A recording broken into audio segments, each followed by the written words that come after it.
Okay, folks, take two. Welcome back to Roundabout Sports. I am Jeremy Karp. Thank you so much for tuning in wherever you are listening, whether you're at home, at work, on the road, however you may be listening to us. We are on Facebook, Twitter, YouTube. We're all over the place. And once again, this is Roundabout Sports presented by Interstate 70 Sports Media, where our passion is our profession. Folks, it's going to be another good show tonight. I know we've been gone for the past week, but it is good to be back. And like I said, for those that didn't happen to catch the first little mishap on the broadcast, we do have a new dog. And so because of that, if she gets a little rambunctious, it is what it is. Gotta love animals, right? All right. That said, the NBA playoffs are in full force. And tonight we're going to have on Dew Henson. He is a published author. He wrote the book I Was Born to Do, and you can find it on Amazon, at Barnes & Noble's website, a lot of other sites and places where books are sold. I'm fortunate enough to have a copy, and it's an outstanding book. It really brought me to tears, brought my mom to tears. But yeah, so we have a lot to talk about. And so let's get right down to it. Before we get into the NBA, there's some other stuff got to talk about. Well, first, last night when today the St. Louis Cardinals beat the Kansas City Royals 10-0. Just an absolute dominant performance by St. Louis. Nolan Arenado hit his 7th home run of the season, and Adam Wainwright had a phenomenal game. But yesterday, the Royals beat the Cardinals 7-1. Now, what was interesting about that is that Bobby Witt Jr., who is perhaps the top prospect in all baseball, hit his first major league home run that game. And the ball went out onto the field, and they threw it right back in the stands. It's like, wait, that's not exactly what you're supposed to do. The guy's supposed to keep his home run ball. It's a significant thing. It's his first one. So, yeah, I just, I got a kick out of that. But no, it's quite something. But no, like I was saying, and also the St. Louis Cardinals, they really kicked it up in high gear. Like I said, Nolan Arenado hit a 3-run home run. Tyler O'Neill hit his first home run since opening day today. Overall, just pure dominance. Chris Bubic was taken out literally before the first inning was even over by manager Mike Matheny. And understandably so. It was not a good performance by the Royal starter. In other news, in the world of sports, the NFL draft has ended a few days ago, and a lot of people were surprised at the comments by Tennessee Titans quarterback Ryan Tannehill. So the Tennessee Titans drafted quarterback Malik Willis in the draft. And normally when you draft a rookie quarterback, that means you got yourself some competition. And Tannehill's response to the media was, "It's not my job to mentor him." And I already know that's rubbing a lot of people the wrong way. They expect more class out of him about it. But at the same time, it is a competition. I mean, Malik Willis is there because the Titans are hopeful he will be the replacement for Ryan Tannehill when that time comes. So, yeah, it just makes sense that he would be frustrated about it. Granted, I think he could have gone about it better. Nevertheless. Also, speaking of, I mentioned that Dew Henson's going to be on soon to talk about the NBA playoffs, but also the Stanley Cup playoffs are in full swing. And let me tell you something, folks. The St. Louis Blues are up 1-0 in the series. They shut out the Minnesota Wild 4-0 in game 1, and I was ecstatic about it. David Perron had himself a hat trick. He was just absolutely on fire, and yeah, it was just great. Like I said, you can kind of hear her clanging while she's eating. I know. If it's distracting, that is my apologies, but, it's not proper to just lock her up for the show. So, nevertheless, right now, the Blues and Wild will be playing at 8:30 Central Standard Time. It is once again in Minnesota. And yeah, I'm looking forward to it. The Blues have been on an absolute tear the past few weeks. And yeah, like Robert Thomas has 20 goals, 56 assists this year for the Blues. Tarasenko over the past 10 games, Vladimir Tarasenko has scored 6 goals with 9 assists. Meanwhile, the Blues are 7-2-1 in their past 10 games, averaging 4 goals a game, 8 assists, only 3 penalties. And yeah, we'll take that. They've only given up 3.1 goals a game. So yeah, we are rolling on that. But folks, okay. I think it's about time. Stop being around. But first, let me also mention, you can find Interstate 70 Sports Media on Facebook. We're on Twitter. We're on YouTube. Be sure to check out Talking Dynasty, hosted by our very own Adam Frex. And yeah. So, as you can tell, oh, she is tearing apart that. Hang on.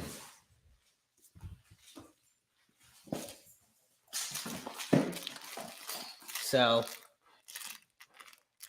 this is what happens when you have a dog. It's just the way it is. But that happens. Okay, so without beating around the bush anymore, folks, it is about time that I introduce our guest for this evening. And we got to talk a lot of NBA playoff action.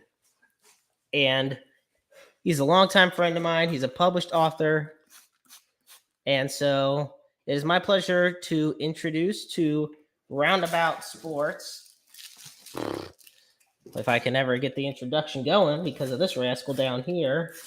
Ladies and gentlemen, it is my pleasure to introduce my friend, Dew Henson. What's up, Andrew? How's it going, Jeremy? What's going on? Aside from the fact that, back here is as wild as anything, other than that, it's going pretty good. It is what it is. I said to show you some love for the Green Bay Packers in the draft. I wasn't too disappointed, but I'll live with it. I was gonna say you got some good picks in the draft. Obviously, people thought you guys were gonna go different routes, but you know what? Hey, Christian Watson's a good pick. I'll accept it. We'll take what we can get, right? So hey, they boosted up the defense however they could, but we're here because you and I know each other well enough to know that when it comes to basketball, you're the guru in all this. Like, you're the guy that I get most of the information from when we talk about it. So, first thing I got to bring up right now, I'm going to go through a couple of the quick scores that are going on. And hang on one second. Let me pull up. I actually had just gotten a notification from someone. That's the business life. Oh, there we go. Okay, so right now at halftime, the Miami Heat are leading the Philadelphia 76ers 60-52. Yeah. And tonight at 9 o'clock Central Time, the Phoenix Suns will be taking on the Dallas Mavericks, and the Suns are up 1-0 in that series. Absolutely. With the Heat and the Sixers, if the Heat win this game, they will already be up 2-0 on the Sixers. What has been the biggest difference maker for this series so far? Joel Embiid is out as of right now. With Joel Embiid being out and James Harden not living up to his true potential as a former MVP, what do you expect? Do you think that Embiid's going to be able to make it back in this series? There's a chance. I think they said he could potentially miss 3 games and come back. But even if he does, I think his injury was on his shooting hand. Yeah, and on top of that, you take Don't into quote me on that. That's fine. Well, and on top of that, you take into account that if you you miss 3 games, say by chance you lose all of them, well, good thing you're back, but you're already down 3-0. You Exactly. know, and historically enough, that's not in your favor. There's not much with this series. I think Miami might give them the sweep, honestly. You think they might give him the If sweep? if Oof. James Harden doesn't start playing well, you're gonna have James Harden playing at MVP level for the rest of the series. Tobias Harris giving you good minutes and good play, and everyone else stepping up. You're gonna have to get your bench players to come up. But if I'm the Miami Heat, I'm gonna keep putting the ball in Victor Oladipo's hand and get him comfortable. Former All Star, people forget about him. Yeah, I think Miami's definitely, and plus they also are riding such hot momentum coming off Oh a yeah, dominant series win against the Hawks. Hawks did not really give them much of a fight, to say the least. Trae Young did steal him a victory though. Yeah, he snuck one out of them. So, I mean, if it weren't for that, and if this series doesn't get any better for Philly, Miami could have had themselves 2 straight sweeps. But Absolutely. in the NBA, anything is definitely possible, Oh and yeah, it is only it's an 8 point difference right now at halftime. So if I'm Philadelphia and Harden's struggling and Joel Embiid's out, what's the big adjustment that you would make if you were in on Philly? is there one? I don't know. I mean, right now they're getting outplayed in every possible. Tyler Hero's the sixth man of the year for a reason. Yeah, it's just I feel like Philly's just getting outplayed in all phases of the They are. game. You could say be aggressive, but even when they're aggressive, they can't answer the call. No, they really can't. And Miami's been like Jimmy Butler. Nobody has stopped Jimmy him. Butler isn't even playing that well right now. I don't know about tonight. I haven't watched any of the game tonight, but throughout the playoffs, he hasn't played terrible, but he hasn't played great. Let's let's see. Right now, Jimmy Butler. So for this game at halftime, they were actually starting the third quarter, or third period. But anyway, it's 62-56, and I know as this goes on, we'll be keeping you all posted here, tuning in. Tyler Hero has 16 points for Off the Miami, bench. 5 for 7. James Harden has 16 points. Oh, he's actually playing decent. Okay.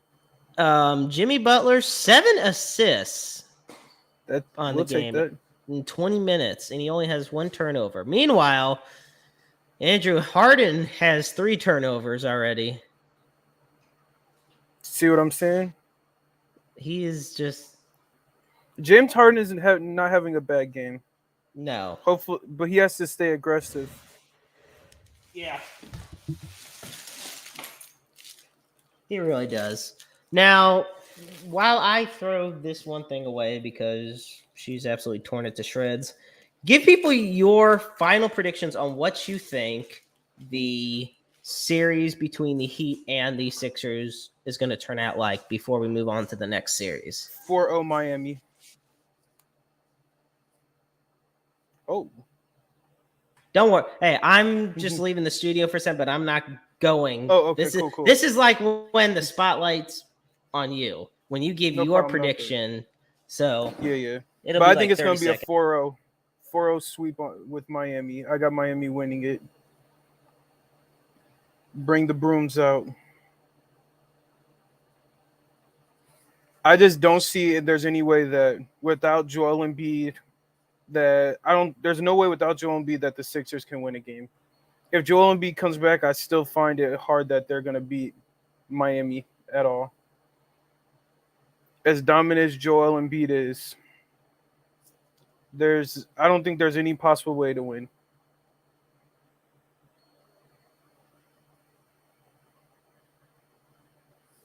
Then the next series we'd be talking about would be Phoenix and Dallas.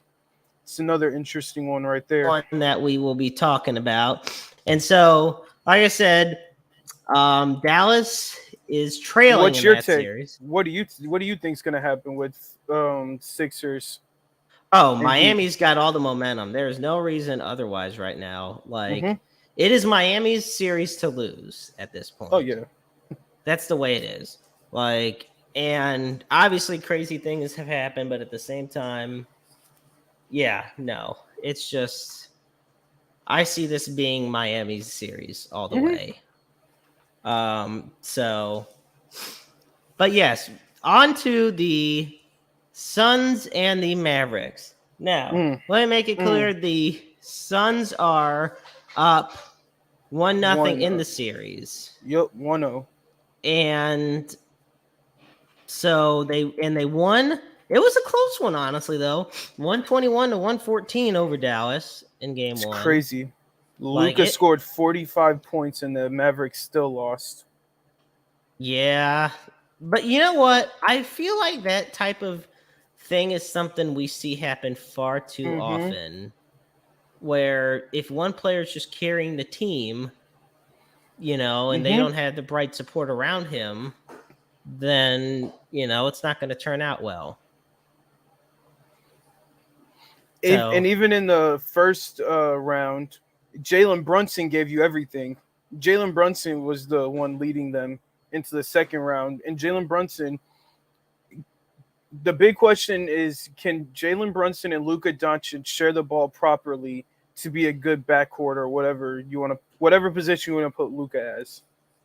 right. Can they share the ball properly together? That's one Yeah. of the key things it's going to boil down to. Not saying they had issues with it, but Luka's like a point guard, and Yeah. Jalen Brunson is the point guard. I was going to say, there's just a problem when you score 45 points in a game and your team still isn't able to get the victory. And Mm-hmm. like we said, it was a close one, but still, like, And with Devin Booker coming back from his little injury, he looks the same guy. Devin Booker looks good. Chris Paul yeah, looks really good. DeAndre DeAndre Ayton Ayton. looks really good. And by the way, Phoenix, y'all need to give this man a new deal before he walks away from y'all.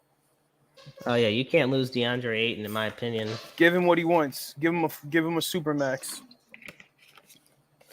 I mean, that's probably what he's gonna want too. It's what he deserves. Yeah, I can definitely go for that. Well, what and now if you're Dallas, okay, what is the big difference maker in your opinion? Kind of go in depth If on what you I'm think. if I'm Dallas, the one thing you got to do, you might have to play ball denial on Chris Paul because Chris Paul is killing you mid range.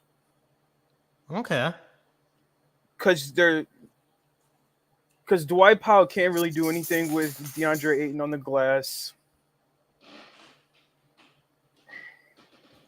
Because Chris Paul is going to be the going factor for him. If Chris Paul Right. can stay in attack mode and keep it going, then there's no way that they can win. On the other side of it, we have some injury issues. Chris Paul has a history of injuries in the playoffs in deep runs. Knock on Yeah. wood, you know what I'm saying? Right. Chris Paul has been injured a lot. Let's hope that doesn't come down to it. And also, Luka's coming off of an injury, and Blake Griffin. Devin Booker is also coming off of an injury. Let's hope nothing happens there. Everyone stays healthy, and we have a good series. Hopefully. In a lot of Now, series, there's a lot of injuries going on. I was gonna say this is a very injury riddled postseason. The next series, whoo, that's going to be a fun one for me. Yeah, I can imagine so. All right. Well, first, what is your final prediction on It's tough. on the Suns and the Mavericks? I got to go into 6 games, Phoenix. You got to go into 6 games. Okay. Phoenix in 6. I got Phoenix in 7. I think Dallas is going to take them all the way to the limit. So They might. Yeah, I definitely see. It's going to be a good series. Yeah. Let's hope nobody gets hurt. Let's really hope not. But speaking of really good series, Mm. I already know you know which one I'm going to bring up next. Before we even say this series, big shout out to my St. Louis boy Jason Tatum. Give some love to Jason Tatum, yo. Gotta STL get in the building. big shout out to Jason Tatum. Absolutely. So with that, folks, I think that kind of already spoils what series we're talking about next, and that is the Boston Celtics versus the defending champion Milwaukee Bucks. And folks, this series is tied already at 1 Mm. each. There's a lot going on. This is the series I'm watching the most. Of course, I'm a huge Boston fan. So Right. the big issue in this series is injuries. The biggest thing is injuries in this series. So Robert Williams is coming off of an injury. Um, what else do we got? We got Jaylen Brown has a hamstring injury. Marcus Smart has a thigh bruise, and George Hill has an abdominal strain. So, kind of like the last series, I remember everyone was talking about Ben Simmons coming back, but they forgot about the fact that Robert Williams had a chance to come back. And George Hill's in the same boat. That'll give them another guard who can score the ball, put it on the floor, and make a play. George Hill isn't out, but he just hasn't. They don't have a date when he'll come back. He has an abdominal strain, so he can come back at any point. That's something to watch. And Chris Middleton is likely out for the rest of the series, Now, and we see, don't have a that is timetable. huge. And we don't have a timetable on Marcus Smart as of right now, I was gonna which say, is even huge. That's our defensive player of the year. Marcus Smart, defensive player of the year. Definitely There's a lot of great defenders in this series too. one of the biggest difference makers in in the entire NBA, Marcus Smart with Absolutely. the Boston Celtics. And but I also look at it, yeah, the big thing for Milwaukee, not having Chris Middleton Mm-hmm. is huge. Like that is a massive blow to the team because Chris Middleton is almost like that right-hand man alongside Giannis. Oh yeah, he can. And You need Chris Middleton for someone like Jaylen Brown or Jason Tatum.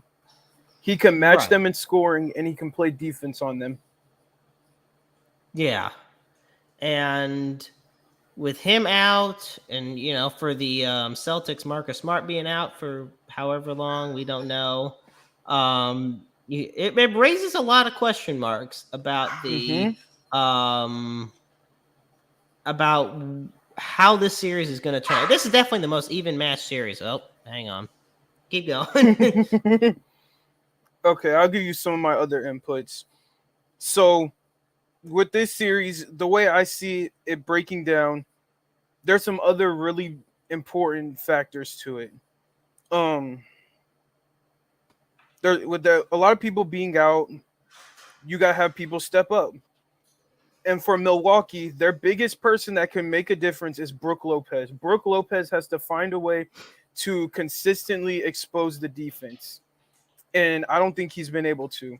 And Boston, we've had people step up. Grant Williams is starting to shine. Grant Williams knocked down 6 3-pointers last night. 6 for 9 in game 2. Grant Another Williams was thing, on an absolute tear. he sure was.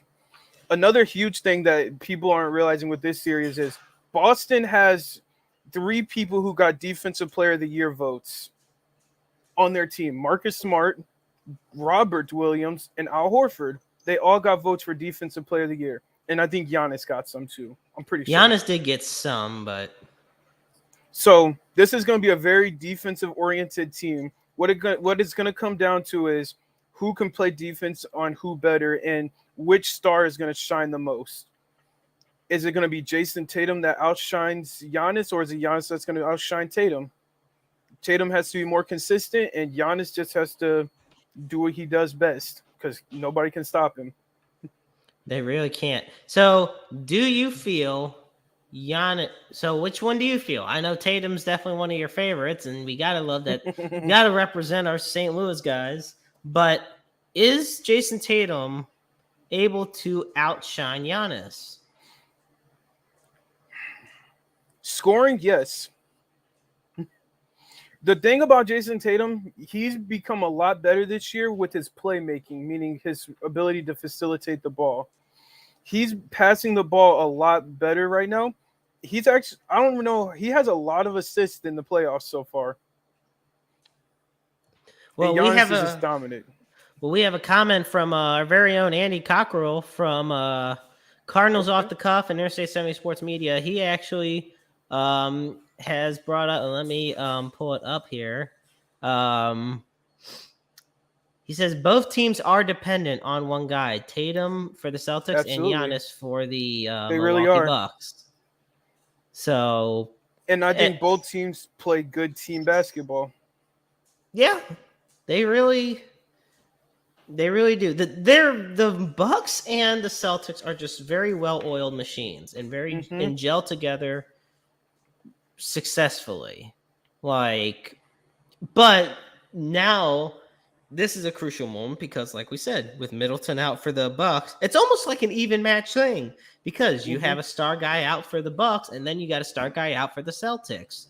Now you're relying upon guys like Brook Lopez. To me, is going to be the biggest difference maker of the series. I said that before Chris Middleton even got hurt.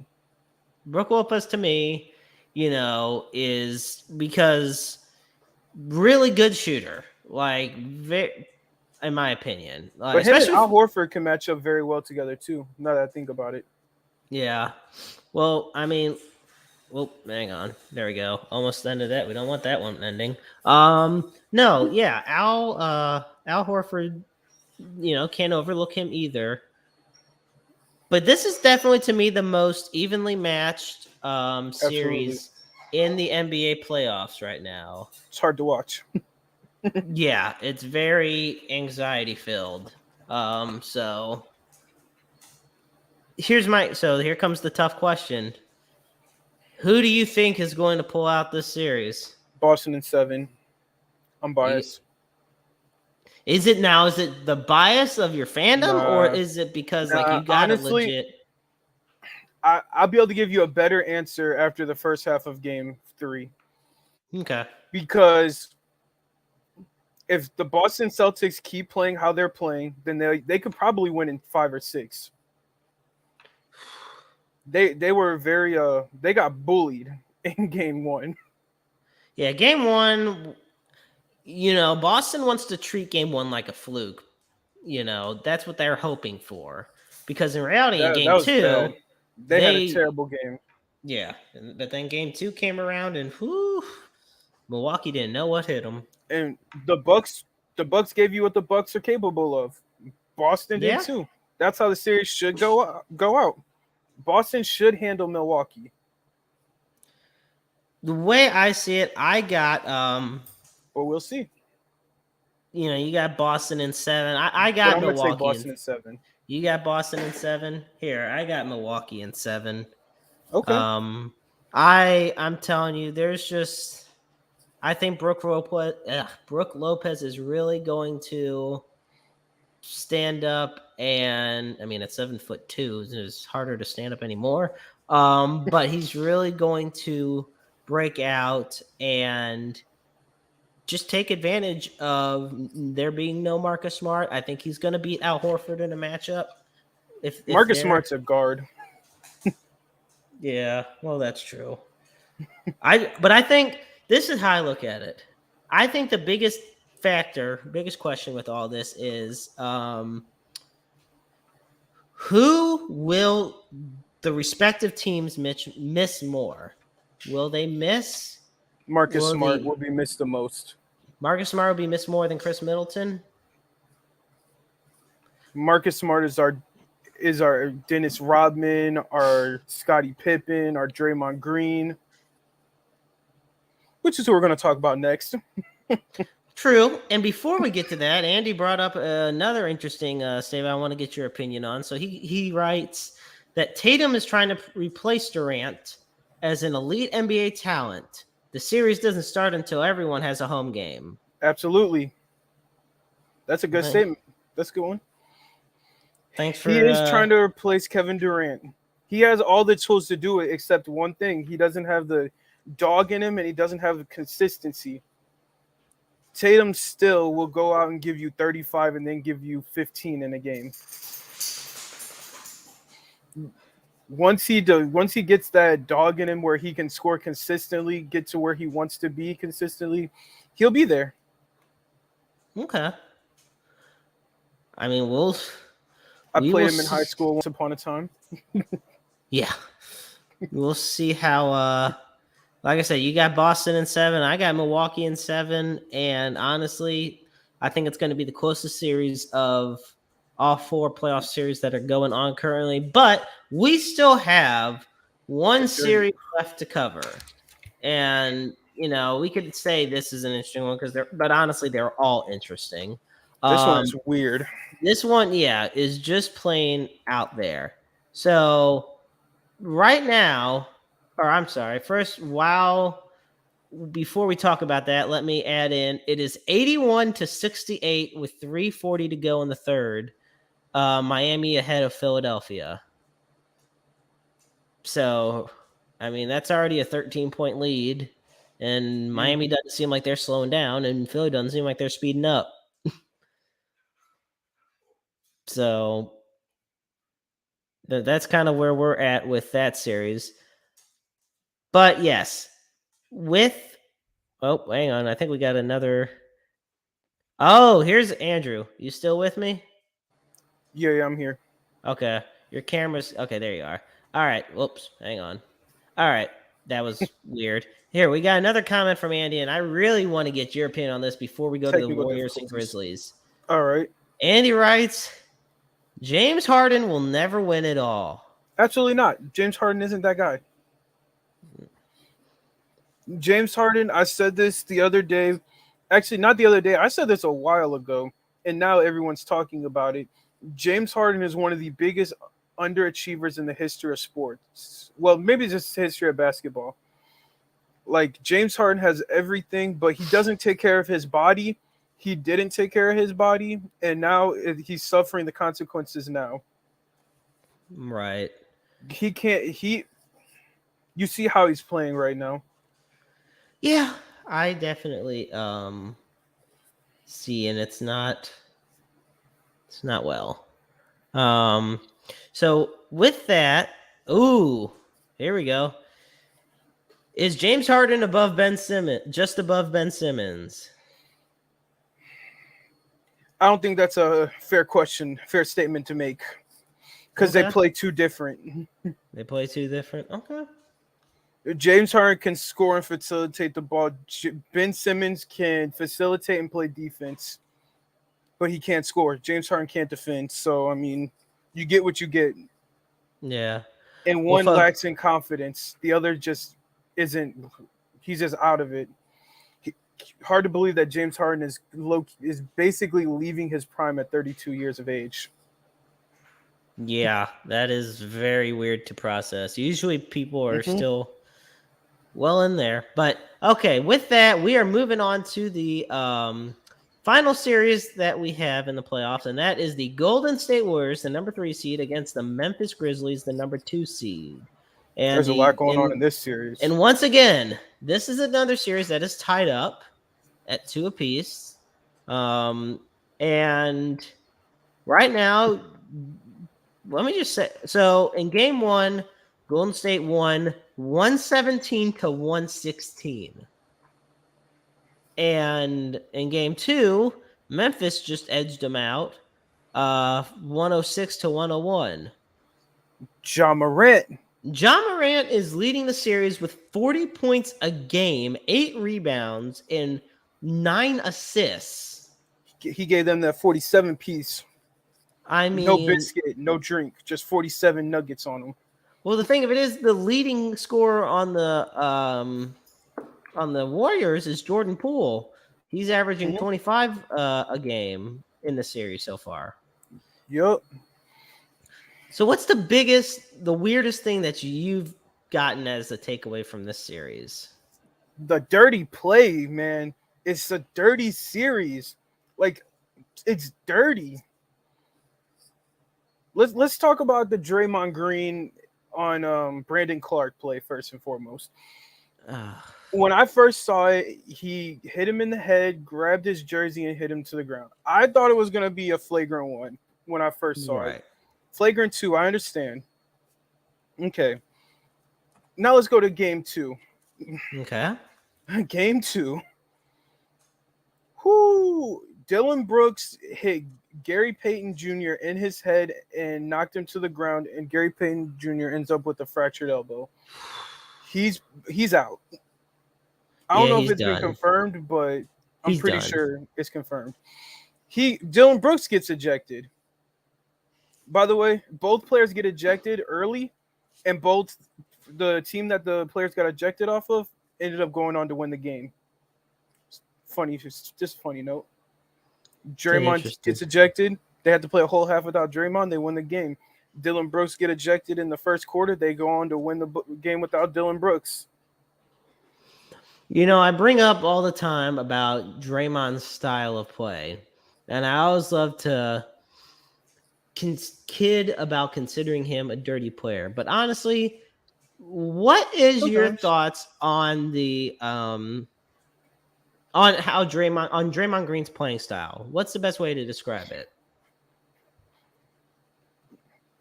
It depends on how you want to look at it. But a lot of people will say it's dirty play. But sometimes you just gotta take advantage of things. And sometimes you gotta understand playing dirty is how you capitalize on an opportunity to get someone off their rhythm. Yeah, I mean it's If someone's because it's hot, mental. if someone's hot, right, taking a little quick bah, you know what I'm saying, a little elbow to the chest, you know what I'm saying? Right. Well, Notorious for that. about the ejection of Draymond, Andy says that the NBA wanted Draymond thrown out for the ratings, plain and simple, just stirring it up. I agree with you because I do not think he should have been thrown out for that play. I said it. I don't think he should have been thrown out. Yeah. And it could very well have been just for that type of stirring it up, See, even Honey down here knows that it was wrong to throw Draymond out. And then in the second game, also, Xavier Tillman hit Draymond in the face, and he had to end up getting stitches. And while Draymond was walking out, he flipped the fans off. Yeah, It's that's crazy. Draymond Green is making an impact in Memphis, all right. Oh yeah, he's definitely becoming beloved down there. So, well, here's a question for you. Do you think, wow, I get kisses over here. Do you think that Draymond, and this is another comment from Andy. Thank you so much, Andy, for tuning in and commenting a Shout out to lot. Andy. Do you think Draymond Green fits into the 80s and 90s style of the NBA? He'd fit in. He'd fit in well. Okay. He just has that play style. And a lot of people who grow up in the parks, that's how they're just brought up to play. I've played like that when I was coming up. That hand checking, playing very aggressive on defense, not letting people get by you, or someone tries to nutmeg you, meaning they dribble the ball between your legs, you shove them to the ground because you don't, you know what I'm saying? Right. That's just how a lot of people grew up playing. Yeah. You could definitely do a lot more in the 80s and the 90s. But the game now is so offensive orientated because people only care about scoring that you can't really play defense as good anymore. It's hard to play defense. Yeah. So with that, we go back to the series of the Warriors and Grizzlies. Who do you think is the biggest difference maker for the Golden State Warriors? Well, it was going to be Gary Payton Jr. The biggest difference maker is themselves. They just got to play. And honestly, you know what? I think it's going to be Stephen Curry. Yeah, I was going to say, where does Curry fit in all this? Steph Curry played terrible in the fourth quarter, while Ja excelled in the fourth quarter. And so Steph Curry has a tendency to not show up in fourth quarters or second halves of big games. And Steph Curry just has to be Stephen Curry. Klay Thompson has to knock down shots. Draymond has to be Draymond, and hopefully young bull Jordan Poole can start playing better. Yeah. Well, not better, just keep playing consistently and shining. Quick side note before we go back and talk about the Grizzlies. The Heat at the end of the third, the Heat are up 91-80 over the 76ers. Jimmy Butler now leads with 20 points, 7 for 12. 5 out of 5 on his free throws. He has Jimmy heard me 10 talking. assists. Like, he's been all over the place. Meanwhile,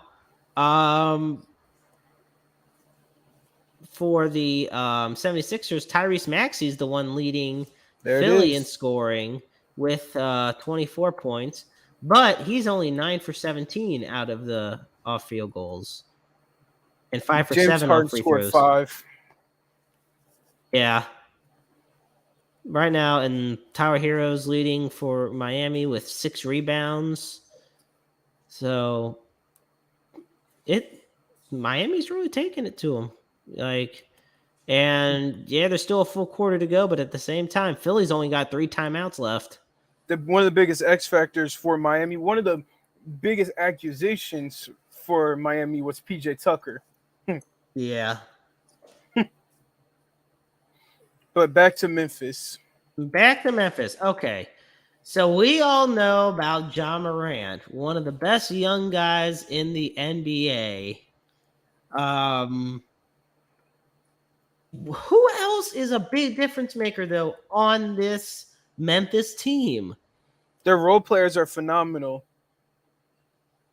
So their best 3 players, in my opinion, their most important players. People forget about how good Steven Adams is.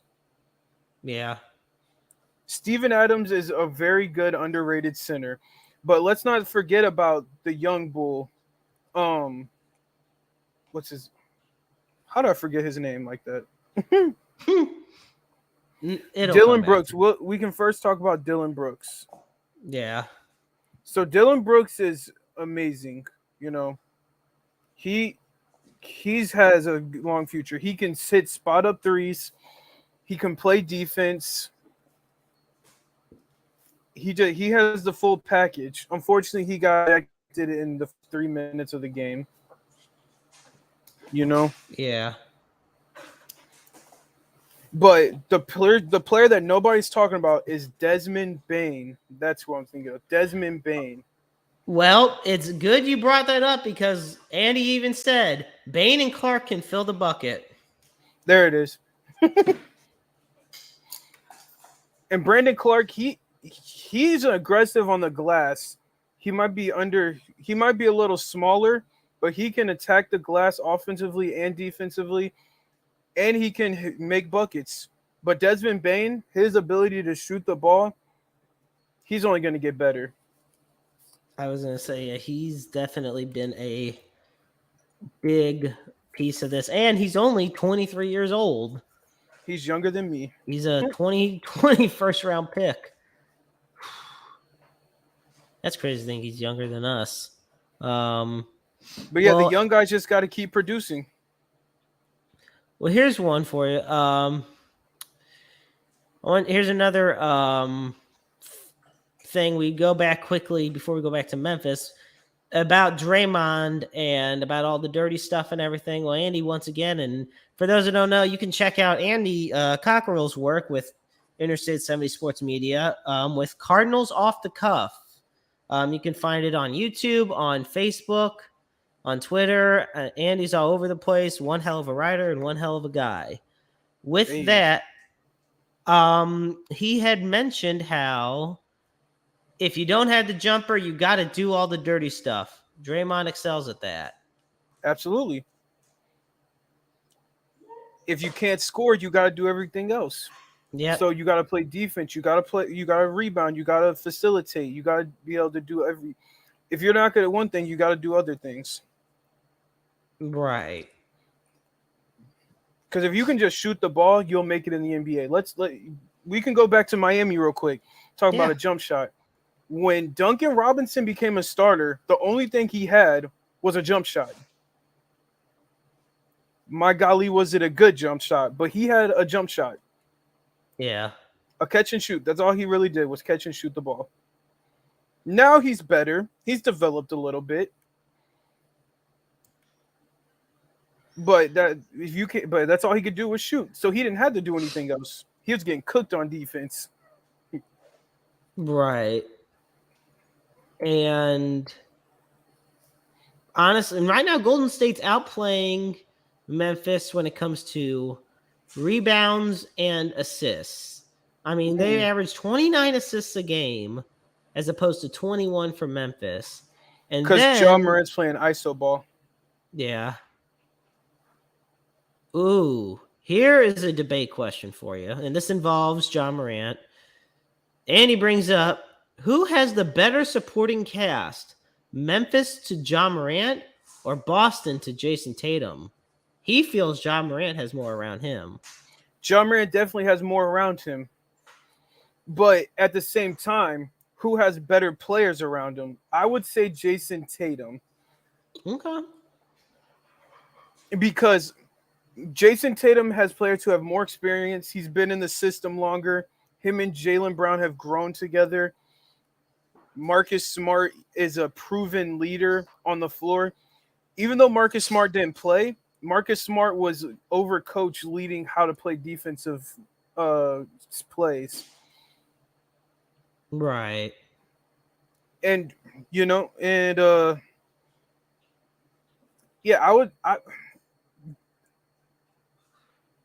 I very well think that Boston would lose more without Jason Tatum versus the Grizzlies losing more without Ja Morant. And that's what it really comes Jason down Tatum to. is what makes the wheels go for Boston. I think one of the reasons I'll give it to Boston, without a doubt, for me, is Grant Williams.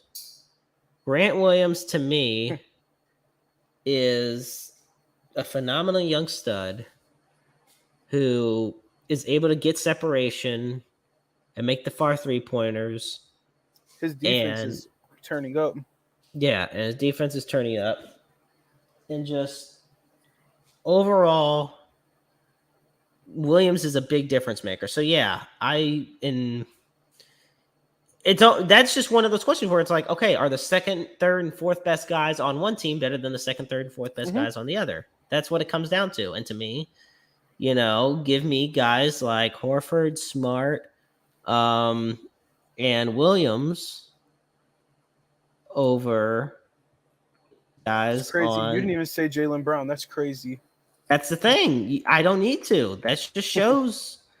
I mean, you could say Robert Williams. You can say Jaylen Brown. I just all around on the Memphis Grizzlies, though, for the Celtics. Like, I think they're just more from top to bottom. Well set. And Derek White was a big piece to add when they bring Derek White over from San Antonio because Coach Ime Udoka was an assistant in San Antonio under Greg Popovich. So him and Derek White know each other very well. Right. That was a big acquisition for Boston. Yes, it was. Now, speaking of missing players and injuries and stuff like that, okay, what is up with Klay Thompson lately? He's in a funk. I mean, It happens. Yeah. It's been 900. It was 2 serious surgeries, 941 days between appearances in NBA games in general. And then everything that in game 2 he went through, yeah. I think he'll be all right. I think so too. And to me, Klay Thompson is one of the top 3 best second guys in the NBA. Klay Thompson is probably the biggest microwave in the history of the NBA. When Klay Thompson is hot, nobody can stop Klay Thompson unless you take him out. Yeah. when he scored 37 and a quarter, he was triple covered on a 3-pointer, a deep 3-pointer, and he still made it. Like, what can you do? Right. So so here's my question: with everything going on, who's your biggest big difference maker? Or I'm sorry, what's your big prediction for the Golden State and Memphis series?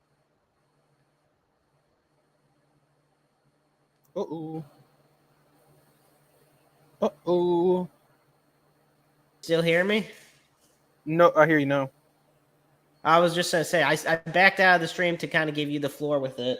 Well, I tend to honey acting up for a second. You said what, though? I was saying, what's your final big prediction for the Golden State Memphis? So Memphis and Golden State. I got Golden State in 6.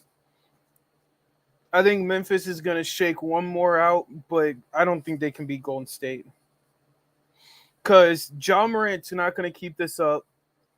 Ja Morant has to learn how to play basketball better.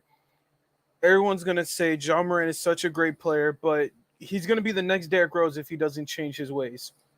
Ja Morant has to learn how to to stop trying to jump from the free throw line to dunk on somebody and just play basketball. Athleticism will get you somewhere, but it's also going to end you out of the league.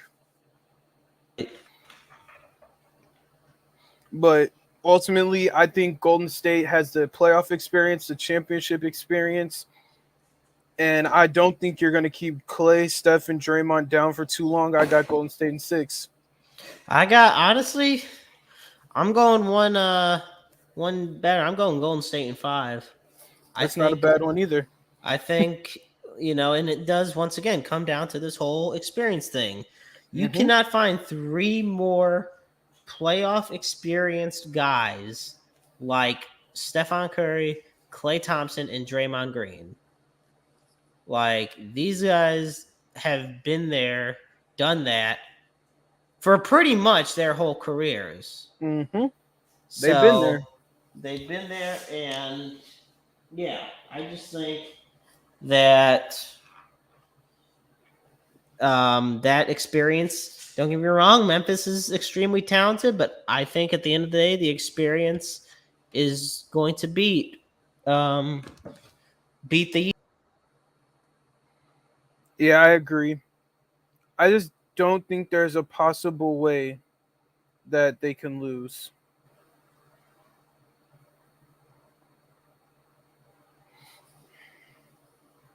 But it's okay.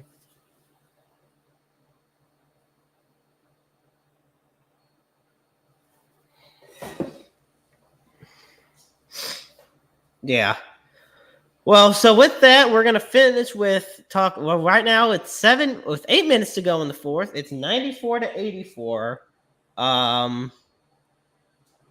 Miami is up, and but no. So our final predictions, like we were saying, for those that are tuning in. So for me, I got Miami in. Honestly, I got Miami sweeping. I just got them sweeping at this rate. Same. I got Milwaukee in 7. Andrew over here has Boston in 7. I have, I believe, Phoenix in 6. And I have Golden State in 5. So, yeah. Any we'll see about that Milwaukee. We might have to make a bet on that one. Ooh, I might be for it. We'll see how how things go. But Giannis Antetokounmpo. No, it's Giannis Antetokounmpo. Don't worry, folks. We know what we're talking about. But yeah. So with that, Andrew, I really want to thank you for being on. But before I do let you go, I kind of want to give you the floor. Anything you want to say? Anything you want to promote? I know you're with your book. I got one more person to give a shout out to. Big shout out to Young Bull out in Golden State. We gotta give more love to St. Louis native Otto Porter Jr. Absolutely. Mm-hmm. Without a doubt. So, You know what I'm saying? All right. And we don't rock with Chi-Town. No, I'm playing. No. No Chi-Town around here. Nah. As Jeremy said earlier, you can buy my book. It's titled I Was Born to Do. It's a poetry collection. You know, it's available on Amazon, Barnes & Noble, and authorhouse.com. All right. If you're interested, you can find it there. Well, Andrew, if you do, thank you in advance for the support. Awesome. Well, Andrew, thank you so much, man, for being on this evening. It was a great pleasure talking NBA with you, and I look forward to seeing you soon. Mm-hmm. So you have yourself a good night, my friend. You as well. Thank you. Andrew Henson here live on Roundabout Sports. Just an absolutely phenomenal guy, very talented and dedicated to everything he does. And yeah, just what a great, very knowledgeable with the sport of basketball. Folks, thank you for bearing with me this evening. I know I've been kind of having a multitask, kind of dealing with the dog back here who's like chewing on Velcro, which, but no, I want to thank you all so much for tuning in this evening. It's great being back. We're going to get back into the routine of doing this every week, like us at Roundabout Sports does. If you want to advertise with us, just DM myself or Adam Frex for more details on Facebook, on Twitter. Check out Talking Dynasty. You can find Talking Dynasty on Facebook and Twitter and YouTube. Find Roundabout Sports, our Interstate 70 Sports Media on Facebook, Twitter, and YouTube. Like I said, so we're all over social media.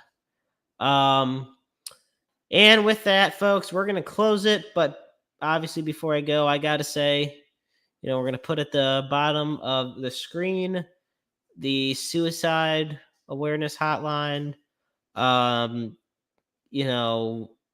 Suicide's a real, it's real. Mental illnesses are real. Like, people need to know that they're loved out there. This line, the phone number is 1-800-273-8255. It's open 24/7, 365, 366 on leap year.